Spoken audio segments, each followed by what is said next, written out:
Bienvenue dans cette nouvelle édition du Non-Stop Info. Au sommaire, repositionner le Commonwealth pour l'agenda de développement post-2015. C'est le thème de la 60e conférence parlementaire de l'organisation intergouvernementale. Depuis le 2 octobre, les représentants des 53 États membres, dont 18 États africains, sont arrivés à Yaoundé, au Cameroun.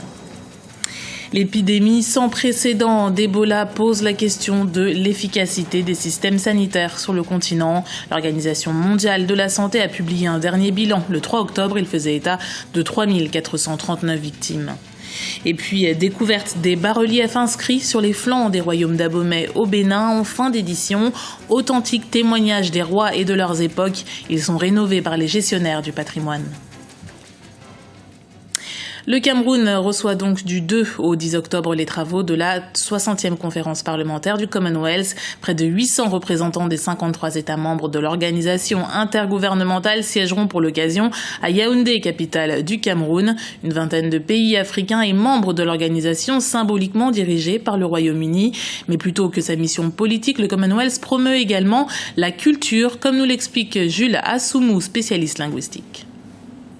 L'avantage que représente l'espace culturel du Commonwealth pour le Cameroun est le même que l'espace culturel francophone.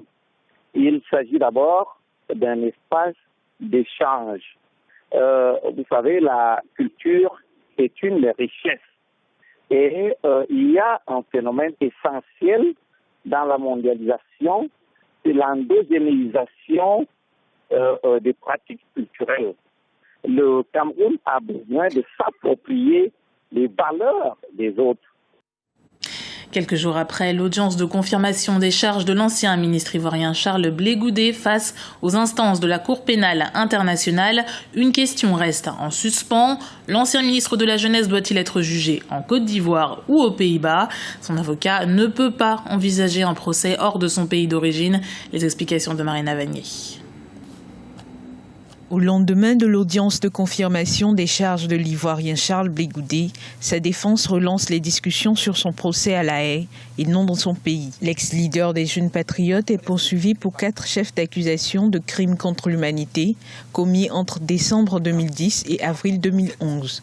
Son avocat, Maître Claver Ndri, exprime son incompréhension face à un possible jugement à la Cour pénale internationale. La Côte d'Ivoire, de par sa justice, avait la possibilité de pouvoir juger M. Charles Blé Goudé.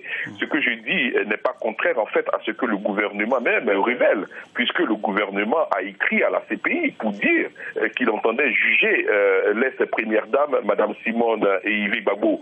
Alors on se pose la question de savoir quelle est la distinction, la différence fondamentale entre Mme Simone et Yves Gbagbo et M. Charles Blé Goudé, étant entendu que les deux personnes, pour ne pas citer le troisième, à savoir M. Laurent Gbagbo, que toutes ces 3 personnes sont poursuivies pour les mêmes faits, à savoir la crise post-électorale. Il y a quelque chose qui ne va pas. La CPI a récemment annoncé qu'un procès aura bien lieu contre l'ancien président ivoirien Laurent Gbagbo.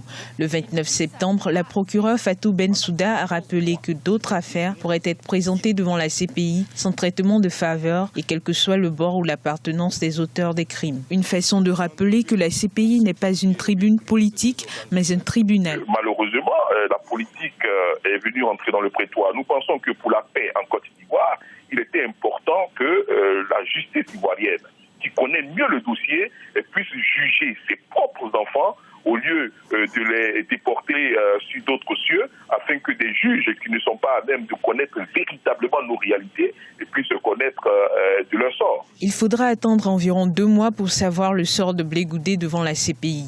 Si les juges décidaient de renvoi vers un procès, il est possible que l'on assiste à une audience commune Gbagbo-Blé Goudé devant la CPI, sachant que les actes d'accusation concernent les mêmes faits de la crise post-présidentielle, crise qui a fait au moins 3000 morts en Côte d'Ivoire.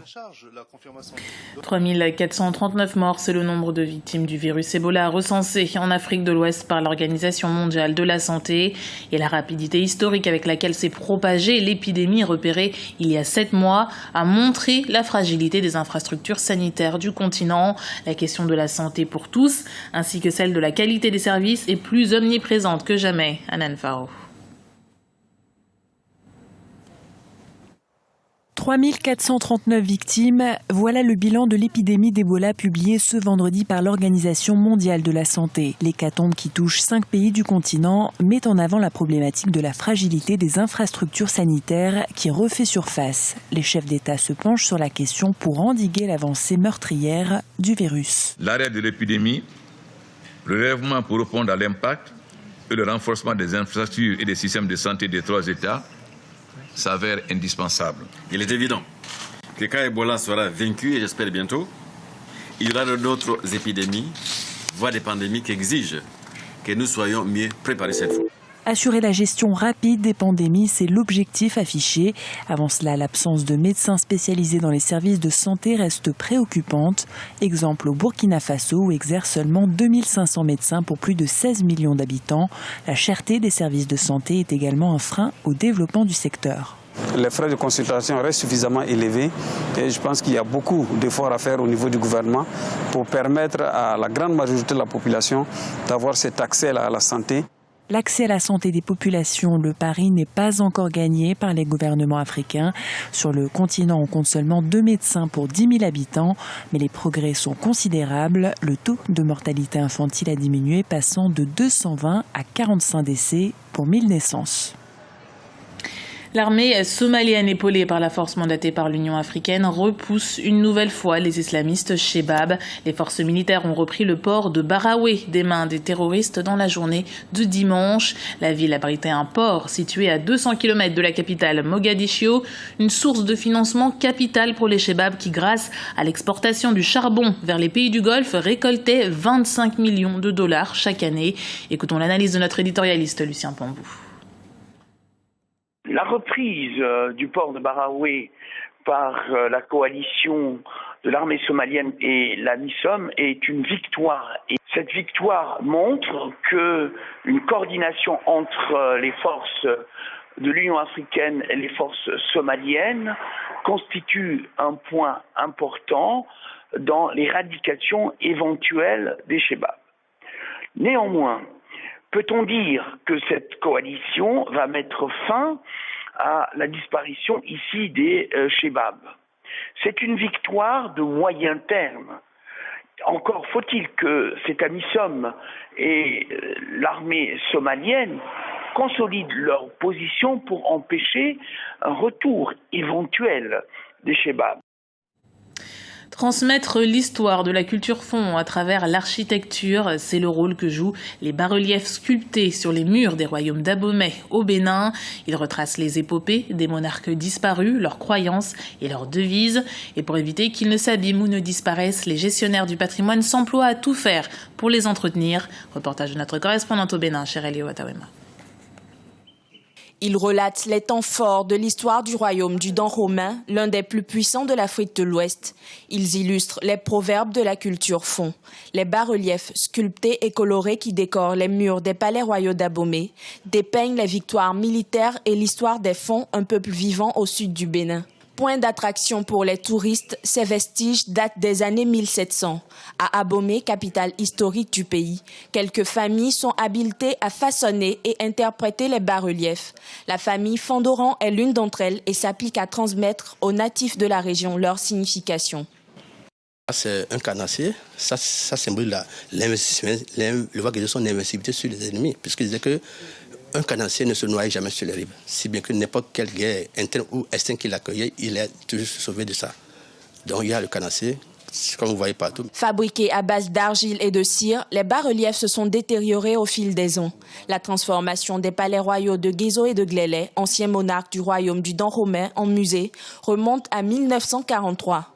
La double inscription du site sur lequel il se trouve sur le patrimoine mondial en 1985 a favorisé une meilleure conservation des bas-reliefs qui en ornent les murs. Cependant, les gestionnaires du patrimoine culturel reviennent constamment sur l'importance de leur entretien et de leur rénovation. Les bas-reliefs sont des symboles que les rois du Dahomey ont exploités pour pouvoir passer leur message. Mais c'est des messages forts qui sont liés chaque fois à une gloire de chaque roi. Et donc les rois en faisaient usage pour montrer et démontrer à leurs ennemis, à leurs adversaires, qu'ils sont toujours plus forts. Parfois ça devient des devinettes. ils peuvent envoyer ce genre de messages à des rois qui les défiaient peut-être et leur demander de tout faire pour donner l'explication. De 1991 à 1997, la direction du patrimoine culturel du Bénin, en partenariat avec quelques artistes ou artisans locaux, avait procédé à la restauration de ces bas-reliefs. Les spécialistes de la question espèrent l'aboutissement du nouveau projet de rénovation en cours d'élaboration. C'était le journal de la rédaction. Merci de l'avoir suivi. Retrouvez dans un instant une nouvelle édition du Non-Stop Info sur Africa 24.